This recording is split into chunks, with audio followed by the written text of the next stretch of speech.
Good evening, everyone. So we are going to finish up this ATLS lecture that I have started last week. Actually, a lot of things were to be discussed in today's session, but after thinking a lot, I actually cut it short to a much smaller size so that you guys can accumulate it.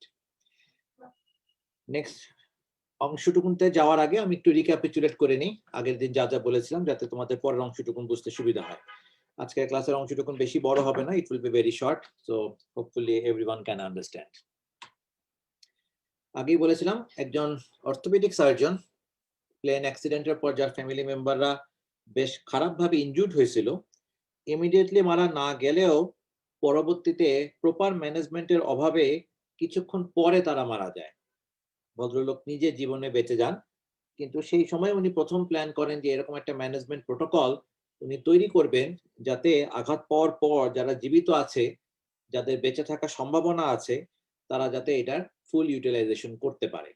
যারা সাহায্য করতে আসবে তারাও যেন সবচাইতে বেশি সংখ্যক লোককে কম সময়ের মধ্যে সবচাইতে বেশি পরিমাণে সাহায্য করতে পারে, সেটার জন্য উনি একটা প্রোটোকল তৈরি করেন যেটা পরবর্তীতে আমেরিকান কলেজ অফ সার্জন দিয়ে অ্যাকসেপ্টেড হয় এবং সেটাকে আমরা এখন বর্তমানে অ্যাডভান্স ট্রমাটিক লাইফ সাপোর্ট বা ATLS নামে চিনি। এই ATLS এর মধ্যে প্রথম যে কাজটার মধ্যে আমাদেরকে খেয়াল রাখতে হবে, আমাদেরকে প্রথমে পেশেন্ট ঘটনাস্থলে পৌঁছানোর পর পেশেন্ট গুলাকে একটা র্যাপিড ইভ্যালুয়েশন করে ফেলতে হবে যে কার বেঁচে থাকার সম্ভাবনা বেশি, কার এখনই সাহায্য লাগবে, কার কিছুক্ষণ পরে সাহায্য লাগবে, কে এখন বেঁচে থাকলেও বেসিক্যালি সাহায্যের ঊর্ধ্বে অলরেডি চলে গেছে, তার পিছনে সময় নষ্ট করা যাবে না।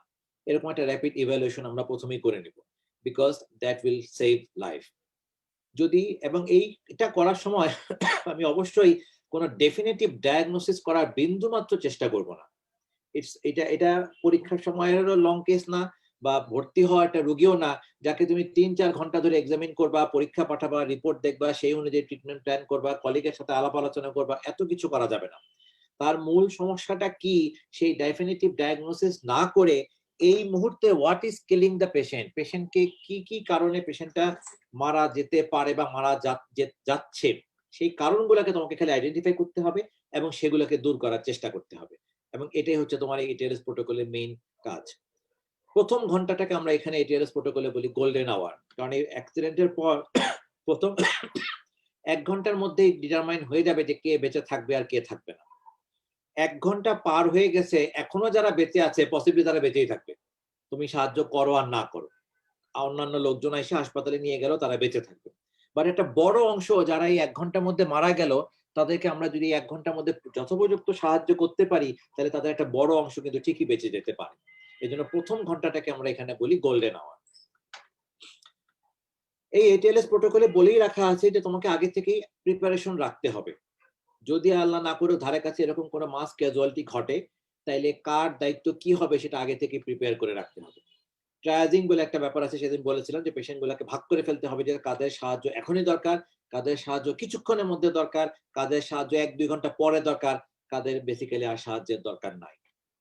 দুটো মেইন কম্পোনেন্টের মাধ্যমে আমরা এই ATLS প্রোটোকলটাকে এক্সিকিউট করি, একটা হচ্ছে প্রাইমারি সার্ভে আর একটা হচ্ছে সেকেন্ডারি সার্ভে।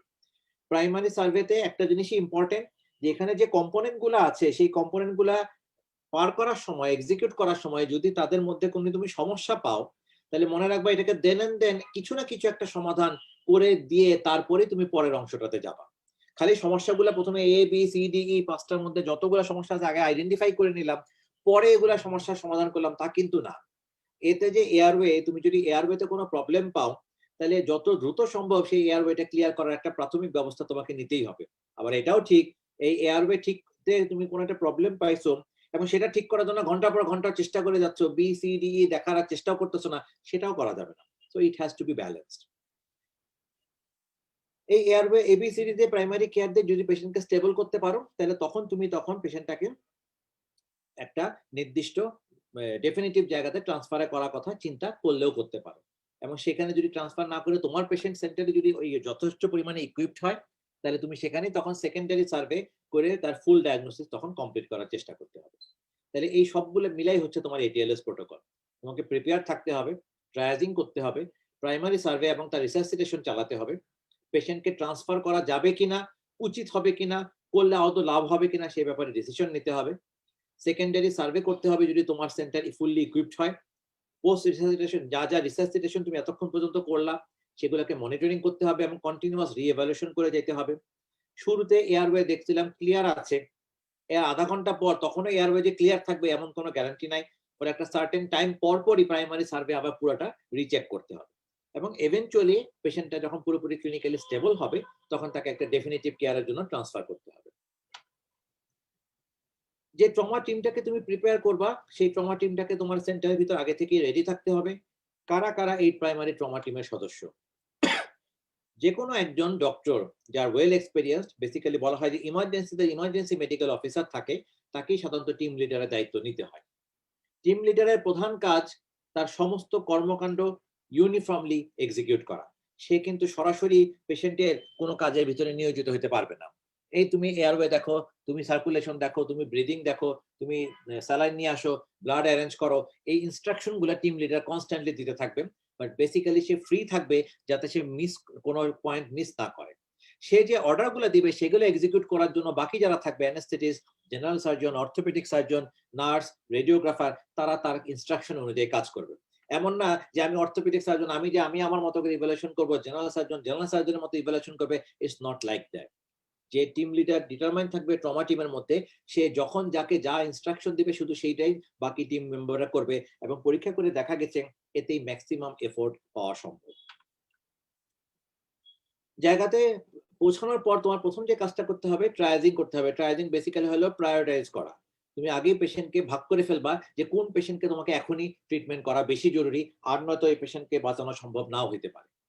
চারটা কালার কোড দিয়ে আমরা সাধারণত এদেরকে ভাগ করে ফেলি এবং যুদ্ধক্ষেত্রে এটাকে একদম সুন্দর করে দেখাই হয় যে ট্রায়াজিং এর দায়িত্বে যে থাকে সে চারটা দরকার হলে সাইন পেন নিয়ে ঘোরে, সরাসরি পেশেন্টের কপালের উপর মার্ক করতে থাকে লাল, রেড, ইয়েলো, গ্রিন এবং ব্ল্যাক, যাতে পরবর্তীতে অন্যান্য মেম্বাররা যারা এসে পৌঁছাবেন তারা যাতে বুঝতে পারে যে ট্রায়াজিং অলরেডি কমপ্লিট হয়ে গেছে।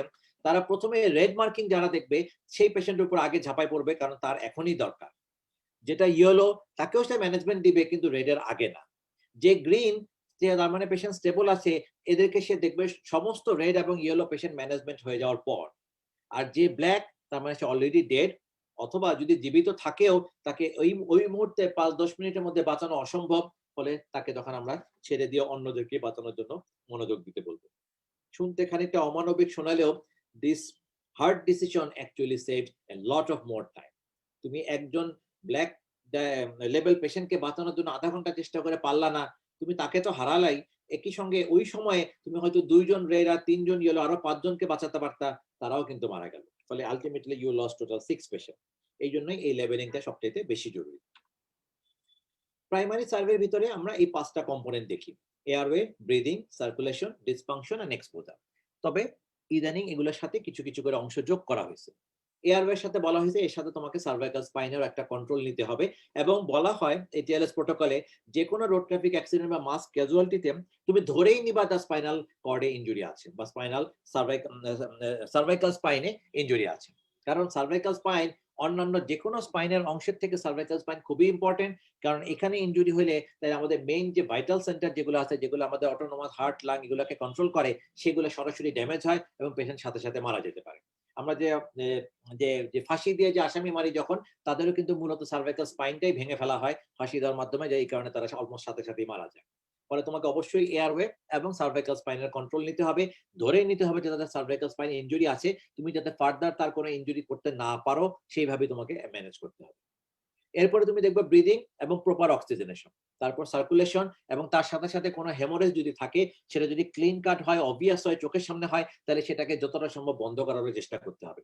হেমোরেজের কন্ট্রোল না নিয়ে শুধু স্যালাইন বা ব্লাড দিয়ে তুমি পেশেন্টকে কখনোই রিসাসিটেট করতে পারবে না, দুটোই একসঙ্গে চালাতে হবে। ডিসফাংশনের সাথে সাথে তোমার সেন্ট্রাল নার্ভাস সিস্টেমে ডিসেবিলিটি কোনো আছে কিনা সেগুলো চেক করতে হবে, যেটা মূলত আমরা জিসিএস স্কোর দিয়ে করি। এবং লাস্ট অফ অল, পেশেন্টকে ফুল হেড টু টো জামা কাপড় সরায় একদম গ্রস একটা এক্সামিনেশন খুব দ্রুত গতিতে করতে হবে এবং তারপর পরে পেশেন্টকে একটা কম্বল দিয়ে ঢেকে ফেলতে হবে যাতে তার পেশেন্টের কোনো রকম হাইপোথার্মিয়া না হয়। তাহলে আজকে এখন আমরা আসি একটা একটা করে, একটু দ্রুত গতিতে যাই যেহেতু এগুলো আমি আগের দিন বলেছিলাম। এতে আমরা দেখবো এয়ারওয়ে, বিতে breathing, circulation, disability and exposure. Airway এবং সার্ভাইকাল স্পাইন কন্ট্রোল নেওয়ার জন্য আমরা প্রথমে পেশেন্টের মাথার দিক থেকে আমরা পেশেন্টের কাছে যে অ্যাপ্রোচ করব। সাইড থেকে বা পায়ের দিক থেকে গেলে এয়ারওয়ে ক্লিয়ার আছে কিনা এটা বোঝা যাবে না। তোমরা খেয়াল করে দেখো, তোমরা যদি অ্যানেস্থেসিয়া ডিপার্টমেন্টে কখনো যেয়ে থাকো, তাহলে তাদেরকে যদি কখনো দেখো যে তারা ইন্টিউবেট করতেছে, তাহলে সবসময় খেয়াল করে দেখবো তারা কিন্তু মাথার দিক থেকে পেশেন্টকে অ্যাপ্রোচ করে। কারণ হেড সাইড থেকে যদি কেউ পেশেন্টের মাথার কাছে যদি কেউ দাঁড়ায়, তাহলে ওই পেশেন্টের এয়ারওয়ে তার কাছে মোর ক্লিয়ারলি ভিজিবল হবে এবং সে এটাকে বেটার মেইনটেইন করতে পারবে। পাশ থেকে বা পায়ের দিক থেকে দাঁড়ালে এটাকে মেইনটেইন করা আসলে যায় না। সার্ভাইকাল স্পাইনে ইনজুরি আছে ধরে নিয়েই তোমাকে কাজ করতে হবে। ফলে তুমি পেশেন্টকে শুরুতেই প্রথমে একটা সার্ভাইকাল কলার অথবা একটা স্পাইনাল বোর্ডের ভিতরে ফিক্স করে ফেলবা, যাতে তার সার্ভাইকাল স্পাইনাল অংশটুকুন আর কোনোভাবেই নড়াচড়া করতে না পারে। এয়ারওয়ে ভিতরে প্রথমেই দেখে নিবা যে তার এয়ারওয়ে ব্লক করার মতো কোনো ভিজিবল ব্লকেজ সাবস্টেন্স, কোনো ফরেন বডি, ইভেন তার দাঁতের একটা টুকরাও পড়ে থাকতে পারে। যদি ভিজিবল রেঞ্জের মধ্যে হয়, তাহলে আঙ্গুল দিয়ে হোক, ফোরসেপ দিয়ে হোক, যে কোনো ভাবে হোক তাকে সেটা বের করে ফেলতে হবে। যদি দেখো যে পেশেন্টের ভমিটিং বা অন্যান্য কন্টেন্ট এসে বসে আছে, তাইলে সার্ভাইকাল স্পাইনকে স্টেবল করার পর পুরো পেশেন্টকে একসঙ্গে গাছের গুড়ির মতো কাট করে দিবা, যাতে তার মুখ থেকে লিকুইড সাবস্টেন্স গুলো বের হয়ে যায়। বের হয়ে গেলে তোমার তখন এয়ারওয়েটা ক্লিয়ার হতে পারবে। আর যদি তোমার ধারে কাছে সাকার মেশিন থাকে, তাহলে then you are very lucky, you can use that sucker machine to suck out all the obstacles that is blocking the air to enter into the lung. যদি এই এয়ারওয়ে কম্প্রোমাইজ থাকে কোনো রকম পুয়ার ফ্যারিঞ্জিয়াল টোন অথবা reduce level of consciousness দিয়ে, তাহলে তোমাকে artificial ভেন্টিলেশনের ব্যবস্থা করতে হবে। শুরুতেই ইন্টুবেশন করার ব্যবস্থা থাকলে ভালো, তুমি করতে পারো, কিন্তু আমি নিশ্চিত একটা রাস্তাঘাটে অ্যাক্সিডেন্ট হলে তুমি যখন ওখানে পৌঁছাবা, আর যাই হোক ইন্টুবেট করার মতো অবস্থা তোমার হয়তো জিনিসপত্র ইকুইপমেন্ট হয়তো তোমার কাছে নাও থাকতে পারে, বাট একটা simple ambu bag usually trauma team সাথে করে নিয়ে যায়। সেই আম্বু ব্যাগকে আমরা জ থ্রাস্ট প্রক্রিয়ার মাধ্যমে চিন লিফট করে আমরা এয়ারওয়েটাকে মোর ক্লিয়ার করে, এই যে ছবিতে যেভাবে দেখানো হয়েছে সেভাবে আম্বু ব্যাগ দিয়েও কিন্তু আমরা সেটাকে পেশেন্টকে আমরা ভেন্টিলেশন দিতে পারি। এমনকি বলা হয় যদি কিছুই না থাকে, তাহলে মাউথ টু মাউথ ব্রিদিং এই সময় দেওয়ার নিয়ম আছে। এয়ারওয়েটা ক্লিয়ার করার পর তুমি যখন পেশেন্টকে ব্রিদিং দিবা, এই ব্রিদিং দেওয়ার সময় তোমাকে অবশ্যই খেয়াল করে দেখতে হবে যে পেশেন্টের ব্রিদিং এর সাথে সাথে তার চেস্ট ওয়াল ঠিক মতো উঠানামা করতেছে কিনা। তুমি ব্রিদিং দিয়ে যাচ্ছ কিন্তু চেস্ট ওয়াল উঠানামা করতেছে না, তার মানে something extra problem is there. যার মধ্যে সবচেয়ে মোস্ট ডেভাস্টেটিং এবং লাইফ থ্রেটেনিং হচ্ছে আইদার টেনশন নিউমোথোরাক্স অথবা হেমোনিউমোথোরাক্স। এইটাকে ডায়াগনোসিস করার জন্য যদিও এক্সরে প্রয়োজন, বাট ওই সময় তো তুমি কোনো এক্সরে পাবা না। ফলে তুমি প্রথমেই আঙ্গুল দিয়ে ট্রাকিয়ার পজিশনটাকে দেখার চেষ্টা করবা। If the trachea is in central position, most likely তার এই দুটা কন্ডিশনে তেমন কোনোটা আশা করা যায় না। আনলেস পেশেন্ট যদি বাইল্যাটারালি সমপরিমাণে হেমোথোরাক্স বা টেনশন নিউমোথোরাক্স না থাকে, তাহলে কিন্তু ট্রাকিয়া সাধারণত একদিকে নড়েই যাবে।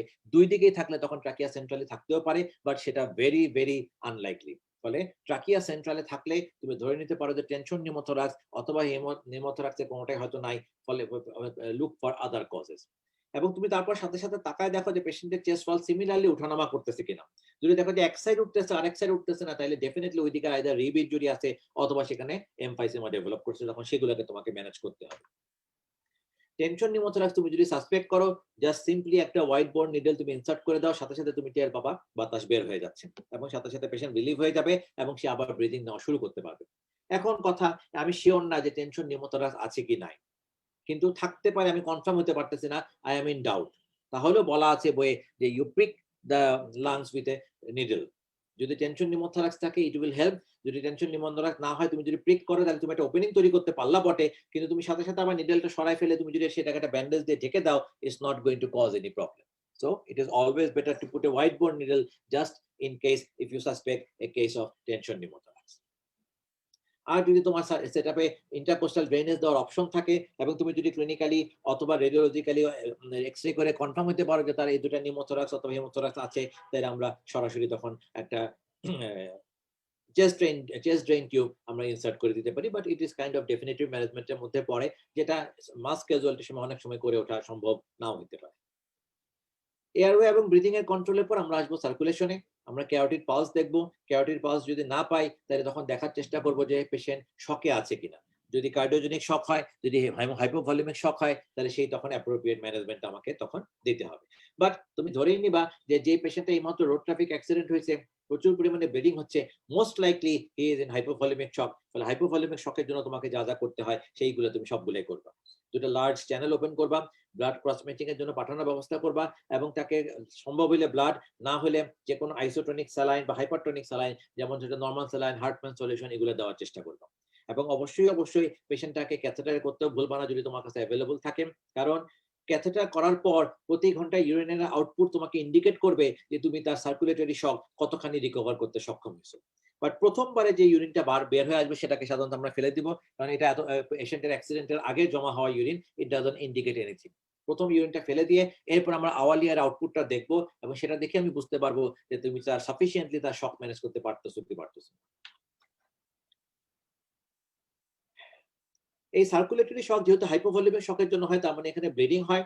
এই ব্লিডিং যদি কোনো লং বোন ওপেন ফ্র্যাকচার হয় তাহলে তো চোখেই দেখা যায় যে গড় গড় করে রক্ত পড়তেছে, সেক্ষেত্রে তুমি একটা টাইট ব্যান্ডেজ বা প্রেসার ব্যান্ডেজ দিয়ে সেটাকে আটকানোর চেষ্টা করতে পারো।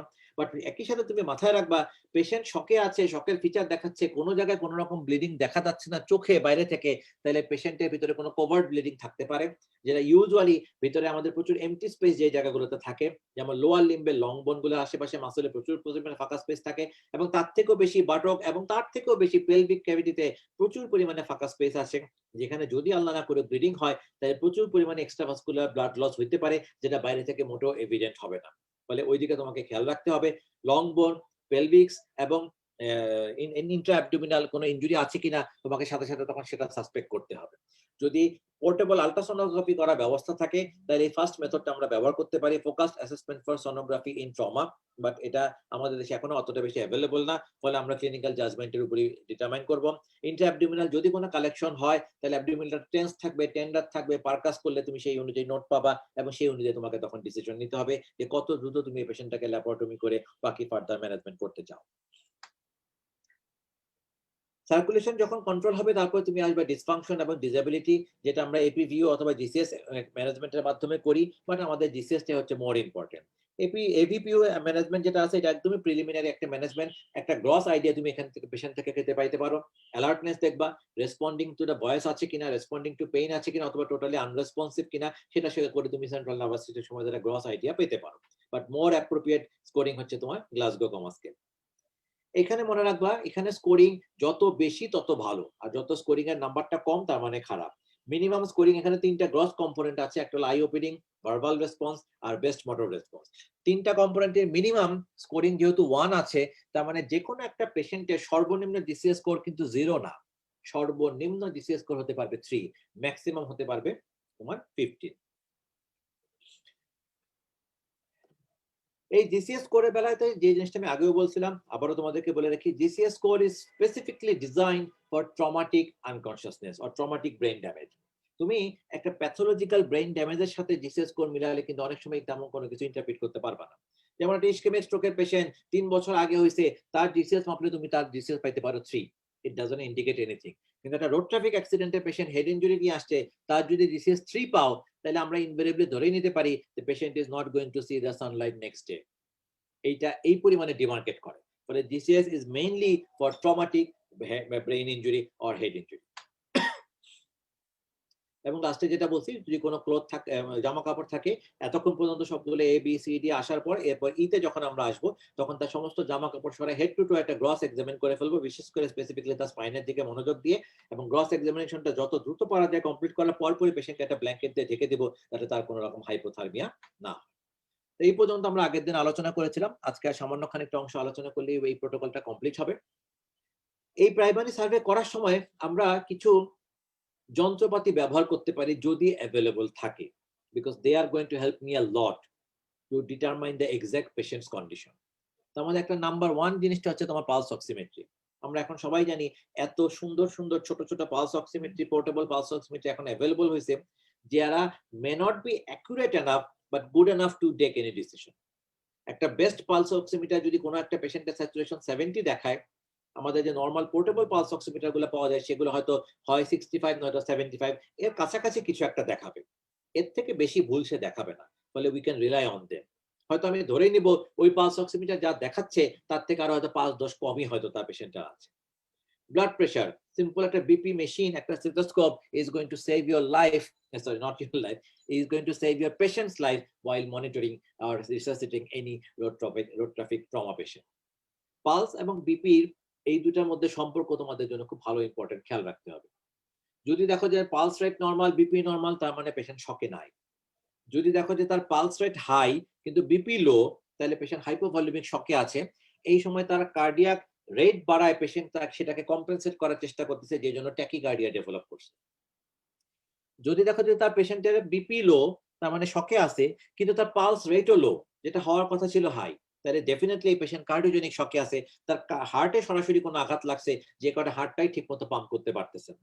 ফলে দেখো এই সিম্পলি ব্লাড প্রেশার এবং তার পালস, এই দুটার মাঝখানে কোরিলেট করলেই পেশেন্ট শকে আছে, শকে থাকলে সেটাকে হাইপোভলিমিক শক না কার্ডিওজেনিক শক সেটা কিন্তু তুমি ইজিলি আইডেন্টিফাই করতে পারো। যদি পোর্টেবল কার্ডিয়াক মনিটর থাকে, তাহলে তুমি সেটা লাগানোর সাথে সাথে তার কার্ডিয়াক রিদম দেখলেও তার হার্টে সরাসরি কোনো অ্যাবনরমাল অ্যারিথমিয়া চলতেছে কিনা সেটা তুমি তখন টের পাবা। আর্টেরিয়াল ব্লাড গ্যাস অবশ্যই ভাবে তুমি ফিল্ডে পাবা না, বাট ফিল্ড থেকে যখনই পেশেন্টটা স্টেবল হয়ে কোনো একটা হাসপাতাল ইমার্জেন্সি ডিপার্টমেন্টে পৌঁছাবে, তখন তার সাথে সাথে আর্টেরিয়াল ব্লাড গ্যাস অ্যানালাইসিস করলে আমরা তার বায়োকেমিক্যাল কন্ডিশন সম্বন্ধে একটা প্রাথমিক আইডিয়া পেতে পারি।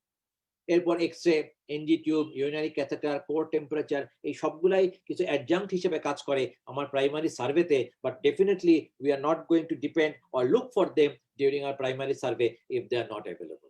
ফলে এগুলো থাকলে ভালো, you can use them, but না থাকলে এগুলোকে খোঁজাখুঁজি করার জন্য তুমি টাইম নষ্ট করতে পারবে না। তোমার এই প্রাইমারি সার্ভে ABCDE যেটা আছে সেটা তোমার ক্লিনিক্যাল আই এবং হাতের জাজমেন্ট দিয়ে কন্টিনিউ করতে হবে। যখন তুমি পেশেন্টকে প্রাইমারি সার্ভের মাধ্যমে স্টেবলাইজ করতে পারবা, যখন তুমি দেখবা যে তার রেড এবং ইয়েলো কালার যে পেশেন্ট গুলা ছিল তারা এখন গ্রিনে কনভার্ট হয়েছে, because now they are stable. But এই মুহূর্তে তুমি যে পেশেন্টটাকে স্টেবল করছো, he may not remain in stable stage long enough until or unless you give him the definitive treatment. এই ডেফিনিটিভ ট্রিটমেন্ট তুমি যেই সেটআপে কাজ করতেছো সেখানে সবসময় থাকবেই, সেরকম নাও হইতে পারে। যেমন ঢাকা মেডিকেল কলেজ হাসপাতাল ইমার্জেন্সি গেটের সামনে আল্লাহ না করে যদি কোনো অ্যাক্সিডেন্ট হয়, তাহলে এই পেশেন্ট গুলো কিন্তু সরাসরি ডেফিনিটিভ কেয়ার পেয়ে যাবে, কারণ ঢাকা মেডিকেলে সবগুলো ইউনিট আছে এবং সব রকম ব্যবস্থা আছে। কিন্তু আল্লাহ না করে ঢাকা আরিচা হাইওয়েতে যদি এরকম হয়, তাহলে সেটা পেশেন্টটা যখন প্রথম একটা উপজেলা স্বাস্থ্য কমপ্লেক্সে যাবে, সেখানে কিন্তু ডেফিনিটিভ কেয়ার মত দেওয়ার মতো সমস্ত ব্যবস্থা নাই বলেই আমরা ধরে নিব। কিন্তু তার মানে এই না যে উপজেলা স্বাস্থ্য কমপ্লেক্সে তুমি কর্মরত আছো, তোমার এখানে ফ্যাসিলিটি নাই বলে তুমি পেশেন্টকে দেন এন্ড দেন ট্রান্সফার করে দিবা। You will explain the patient যে এই পেশেন্টকে ট্রান্সফার করতে গেলে রোগী পথেই মারা যাবে, ফলে আমাকে পেশেন্টকে আগে স্টেবল করতে হবে। আমি যদি স্টেবল করতে পারি তাইলেই একমাত্র আমি ডেফিনিটিভ জায়গায় পাঠাতে পারবো, তাইলেই পেশেন্টটা সার্ভাইভাল রেঞ্জ থাকবে। এরপরে যদি পেশেন্টের অ্যাটেন্ডেন্ট লোক রাজি না হয়, তারা লিখিত দিয়ে নিয়ে চলে যাবে, দ্যাটস নট ইওর হেডেক। কিন্তু তোমাকে অবশ্যই তাকে রুটিন প্রোটোকল মেইনটেইন করে বুঝাতে হবে যে তোমরা যদি এই অবস্থায় নিয়ে যাওয়ার চেষ্টা করো, যদি কপাল ভালো থাকে ঢাকা মেডিকেল পর্যন্ত পৌঁছাতে পারে তাহলে তারা বেঁচে যাবে, কিন্তু পৌঁছাতে না পারলে পথেই মারা যাবে, তার থেকে বেটার এখানে তাকে স্টেবল করার চেষ্টা করার সুযোগ দেওয়া। এই পেশেন্টকে যে আমি ট্রান্সফার করব, সেই পেশেন্টের ট্রান্সফার অবশ্যই এমন একটা জায়গায় করতে হবে যেখানে একবারই তার সমস্ত কাজ হয়ে যায়।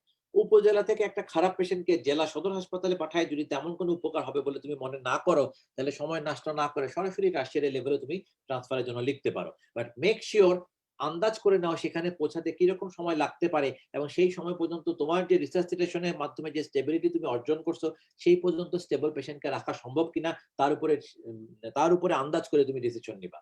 যদি মনে করো যে অতদূর পর্যন্ত যেতে পারবে না কিন্তু তোমার এখানেও রাখা বিপজ্জনক, হ্যাঁ, সেক্ষেত্রে তুমি নেক্সট পরবর্তী হায়ার সেন্টারে পাঠালে তারা আরেকটু বেটার ওয়েতে ম্যানেজ করার চেষ্টা করতে পারে।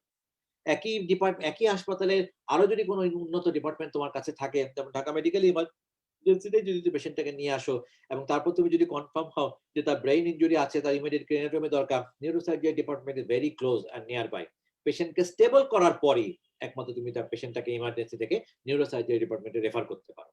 আনস্টেবল পেশেন্টকে কখনোই পাশের ওয়ার্ডেও যদি তোমার ডেফিনিটিভ কেয়ারের ব্যবস্থা থাকে ট্রান্সফার করার নিয়ম কিন্তু নাই। ফলে you have to make your patient stable enough to be transferred before taking the decision of transfer.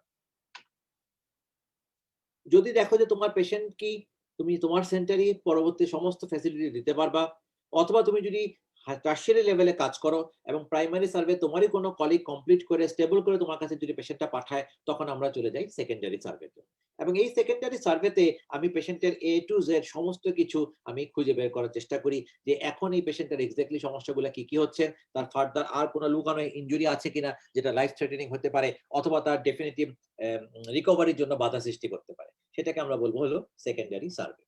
Secondary সার্ভেতে আমরা হেড টু টো এক্সামিন করে ফেলি এবং হেড টু টো এক্সামিন আমি সাথে সিস্টেমিক এক্সামিনেশনটা কমপ্লিট করি। সমস্ত ক্লিনিক্যাল ল্যাবরেটরি রেডিওলজিক্যাল ইনফরমেশন এই সময় কালেক্ট করা হয়।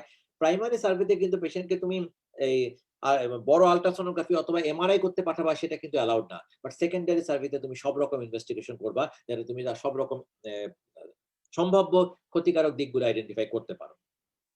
এখানেও বলা হয় যে এর এত কিছু করতে তোমার যদি ফ্যাসিলিটি না থাকে অথবা তোমার কাছে যদি মনে হয় যে পেশেন্ট এগুলো করার জন্য এখনো অতটা স্টেবল না, তাহলে আমরা একটা অ্যাম্পল হিস্ট্রি জোগাড় করি, যে অ্যাম্পল হিস্ট্রিটা হচ্ছে এই কতগুলা জিনিসের যোগফল।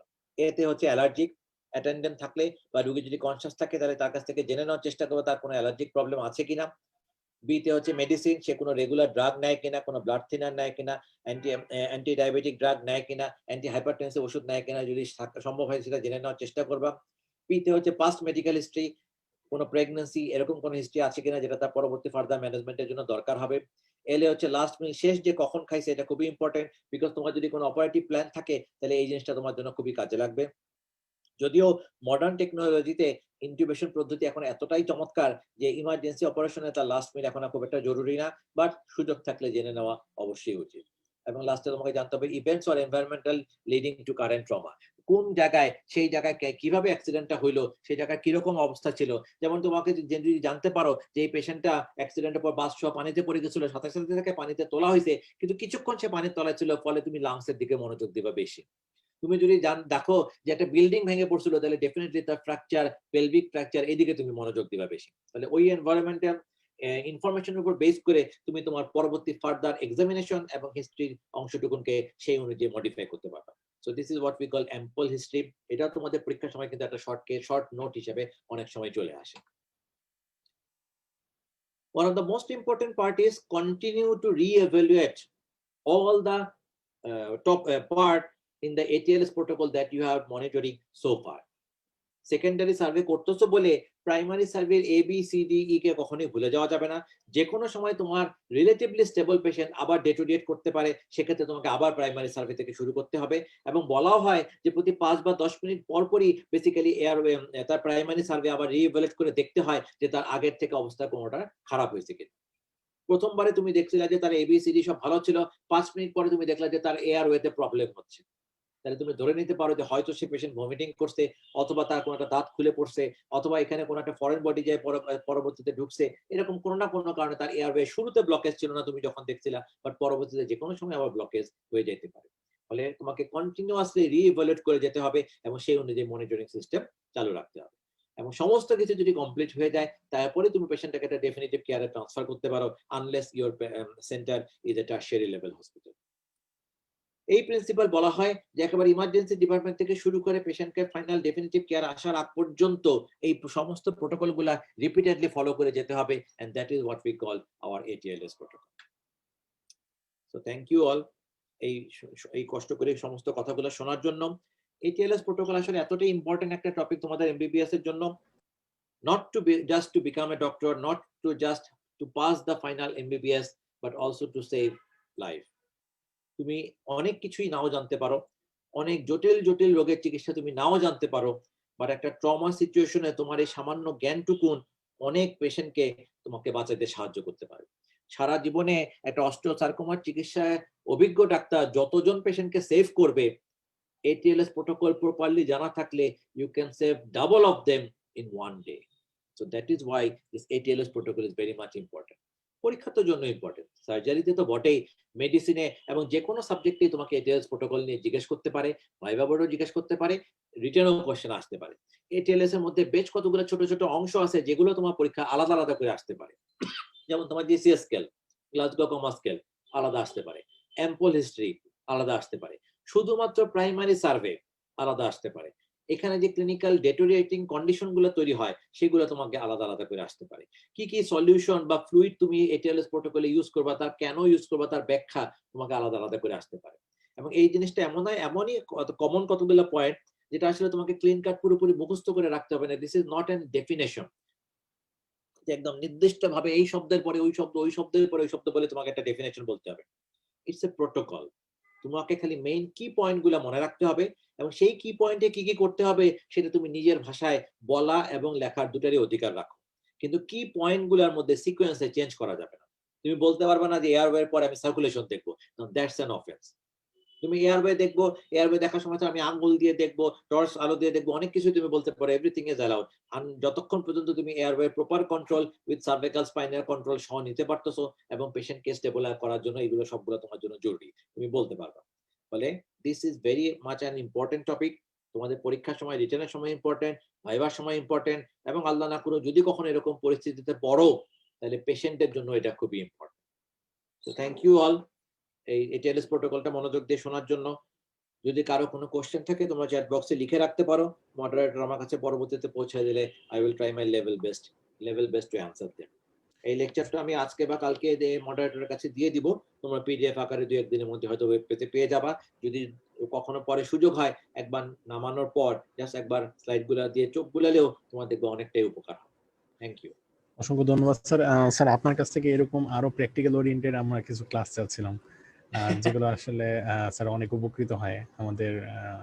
বেসিক্যালি প্র্যাকটিক্যাল ওরিয়েন্টেড আসলে অনেক কিছুই আসলে পড়ানো সম্ভব, কারণ বাংলাদেশে এখনো ওইভাবে শুরু না হলেও বলা হয় যে মানে লাইফ সেভিং সার্জিক্যাল সাইডে এখন জেনারেল সার্জন বা নিউরো সার্জনের থেকে অর্থোপেডিক সার্জনের ইম্পর্টেন্স এখন সবচেয়ে বেশি।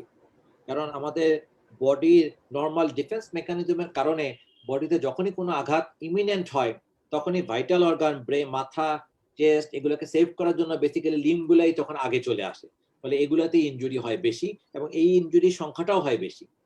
আমি চেষ্টা করবো এরকম প্র্যাকটিক্যাল ওরিয়েন্টেড যদি আরো কিছু থাকে সেগুলোকে আলোচনা করার, বাট আমি আর ডক্টর তারিকুল আলম নোমান একটা সার্টেন প্ল্যান করে আসলে আগাচ্ছি যাতে তোমাদের অর্থোপেডিক অংশগুলো ঠিক মতো কভার করা যায়। আমি আর 2 বা 3টা স্পেসিফিক ফ্র্যাকচার, বিশেষ করে আপার লিম্বের কয়েকটা ফ্র্যাকচার নিয়ে কয়েকটা আলোচনা করব, then I will go back to this তোমাদের ভাষায় যেটাকে বললাম প্র্যাকটিক্যাল ওরিয়েন্টেড ক্লাস, এগুলোর দিকে আমি তখন আবার কনসেন্ট্রেট করব। ঠিক আছে, ইনশাআল্লাহ স্যার। ধন্যবাদ স্যার। তুমি একটু দেখো ভাইয়া, যদি কারো কোনো কোশ্চেন ফেসবুকে ওখানে কোথাও দিয়ে থাকে আমার কাছে একটু ট্রান্সফার করার ব্যবস্থা করে যাতে আমি আনসার করতে পারি। Okay, thank you so much sir. ইনশাআল্লাহ। আসসালামু আলাইকুম।